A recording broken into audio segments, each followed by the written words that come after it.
the worst part of this week, guys, it was just impossible to watch, was Holger Rune. Ugh. It was brutal. Ugh. And listen, this is where you take all opinions, and we've talked about Holger on the show, and it's like, gosh, this carousel of coaches and this, the game plan, it all just doesn't matter. None of it matters. It's just heartbreaking to see someone who's 22 in that scene and then popping an Achilles, a major injury, major career-changing type injury, with someone who generally, like, for any faults that he has, loves playing this game.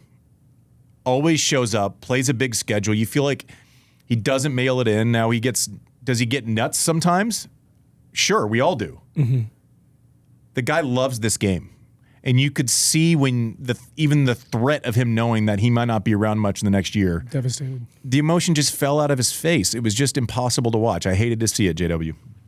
I think if there's any silver lining to this story, he's 22. There's runway ahead, but I think that also in some ways might compound things. I mean, this is really this is your whole trajectory's changed. I mean, I don't know if you saw some of his social media posts. I mean, it doesn't look like he will play until 2027. Maybe best case scenario, maybe he plays the Open. But imagine you're 22 years old, you're going along, you've had some nice wins, you've not quite been the Carlos Alcaraz foil that someone had once painted you as, but it's been a very solid, nice career with an upward trajectory, and now there are a lot of question marks. I have so much. I mean, we can talk at some point about whether this is correlation or causation, if this is overplaying, which people jump to, I think not unreasonably. I also wonder, have you? I'm curious, what happens when you come back from an injury like this? I mean, I just think as mere civilian, as mere mortal, if I had an injury like this, I would be really nervous getting on the treadmill once I was able to recover. I mean, I don't know. It's one thing to say, yes, he'll be back in a year, but what happens when you come back from an injury, mentally as well as physically? Do you have experience with that? The anticipation of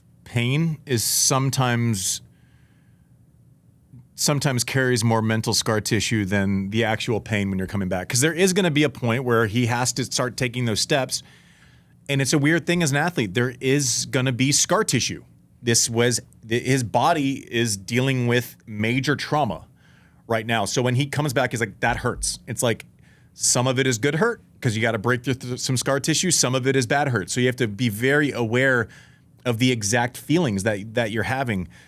Confidence is another thing. Like, am I a step slower? Like, it just all compounds itself.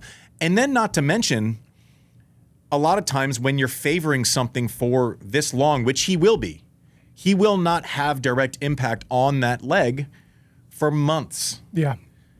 The other side, all of a sudden, it's like this body shift, and that's when injuries occur, right? I blew out my hamstring, what was it, 3 or 4 years ago because I'm not in shape, and I sprinted for a ball, and it felt like someone literally shot me in my leg, and I was down. I've never had that feeling in my life.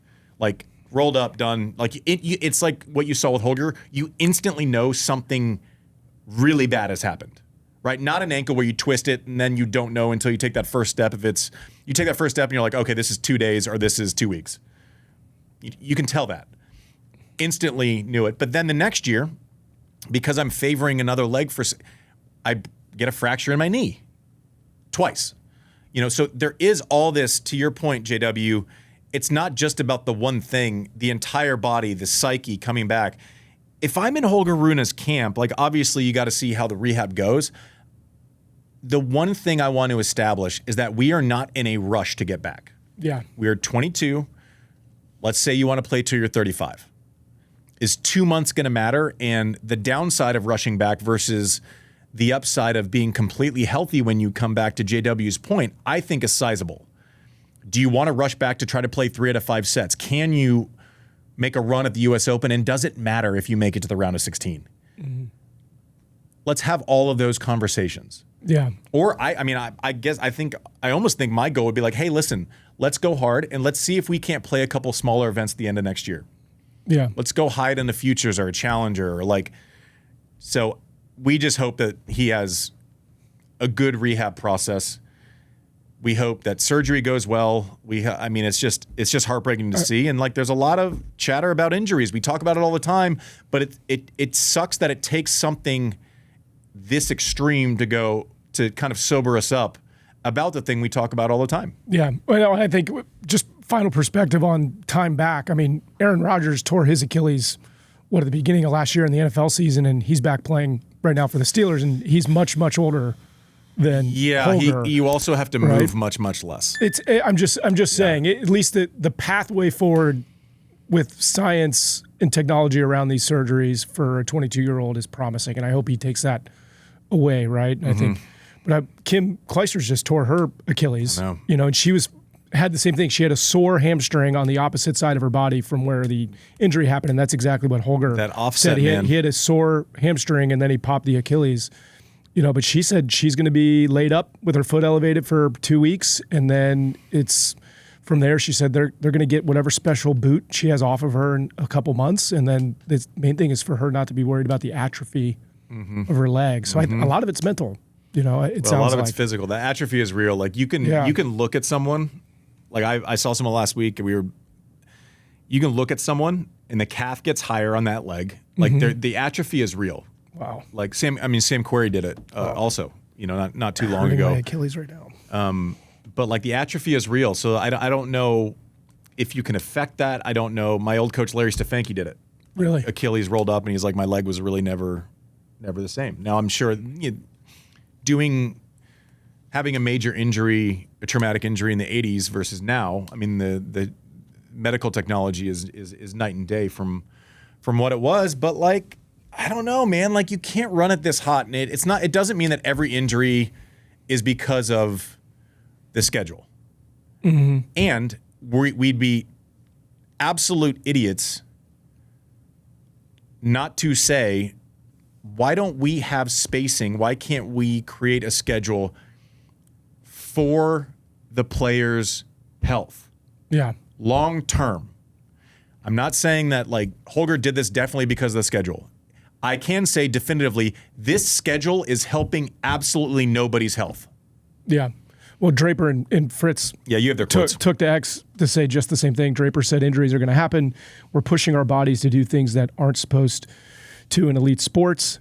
We have so many incredible young guys on the tour right now, and I'm proud to be a part of that. However, the tour and the calendar have to adapt if any of us are going to achieve some sort of longevity. And then Taylor Fritz replied to that.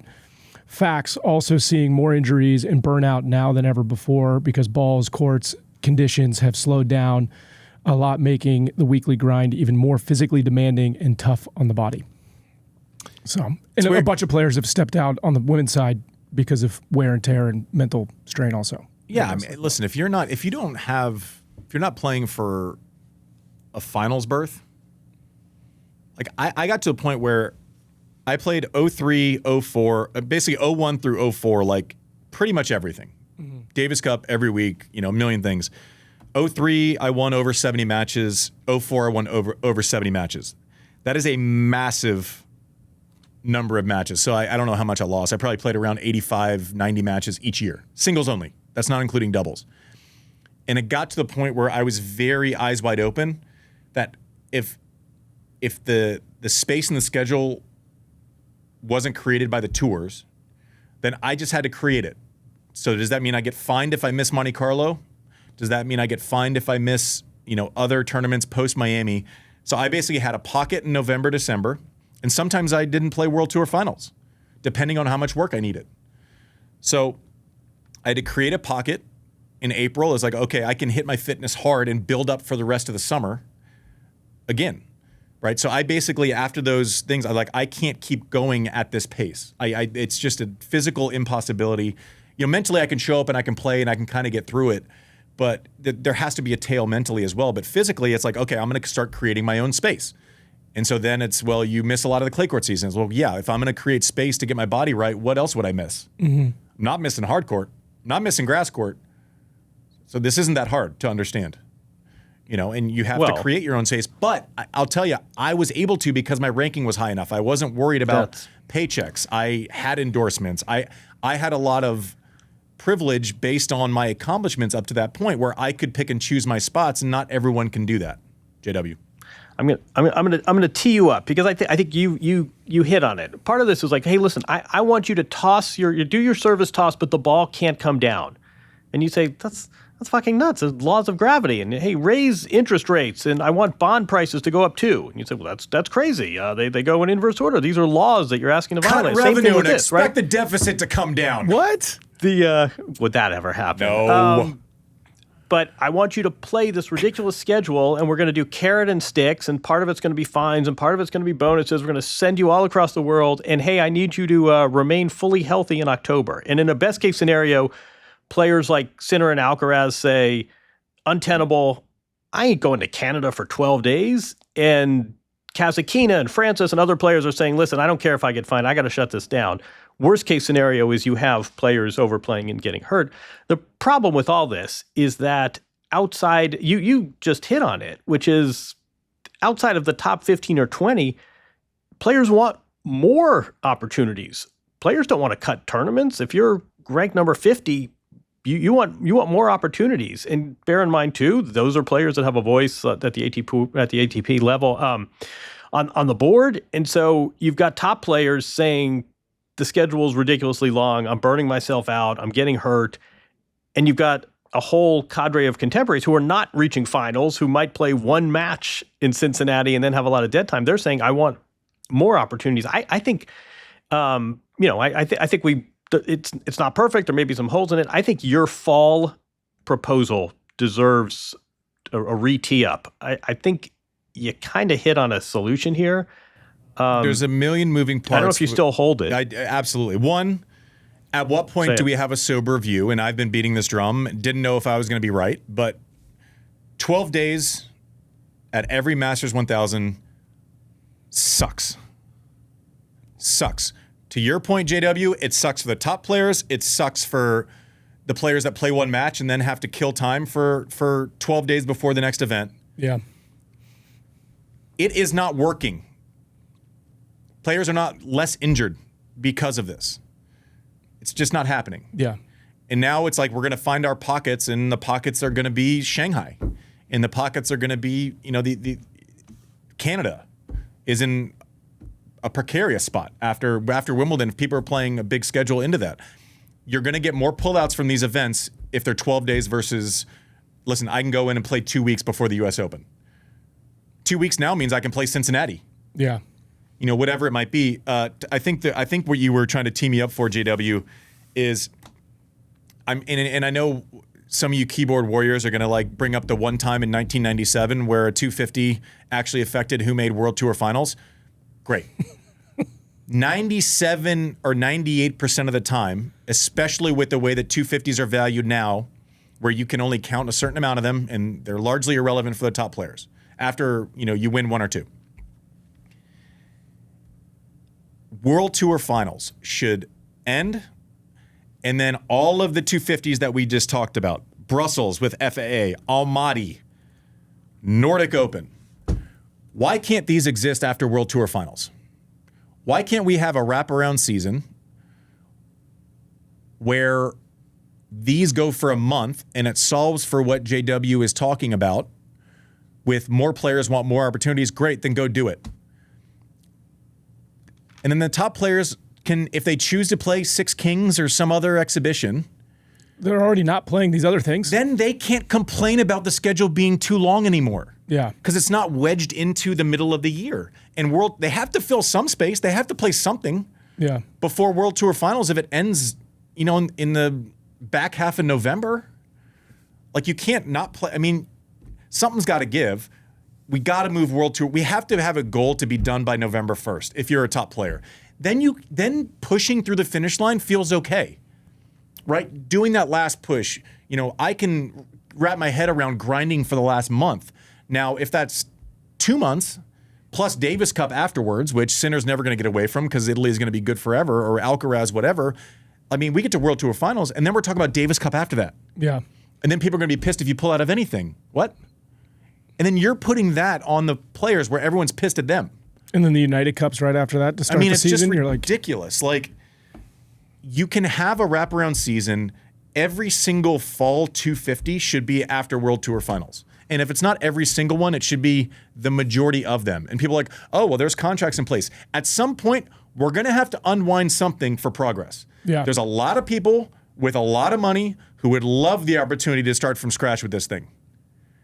I don't know that that's ever been the case with this kind of kick the can down the road from the tours, right? Mm-hmm. The tours have had total control over the tour. The slams have had their space. It's been largely uninterrupted for 30 plus years, right? Yeah. It's a lot of money from a lot of people with a lot of ideas. Yeah, there's a lot of sharks in the water. A lot of sharks in the water. And the ATP and WTA. Let me add this too. Well, I mean, first of all, you're right. But some of this is just, look, there are only so many suitcases that are going to fit in the trunk of that sports car. And you can put fancy names on it and offer bonuses. It's just not going to happen. There are some inviolable laws. I also think we haven't talked about the fans much.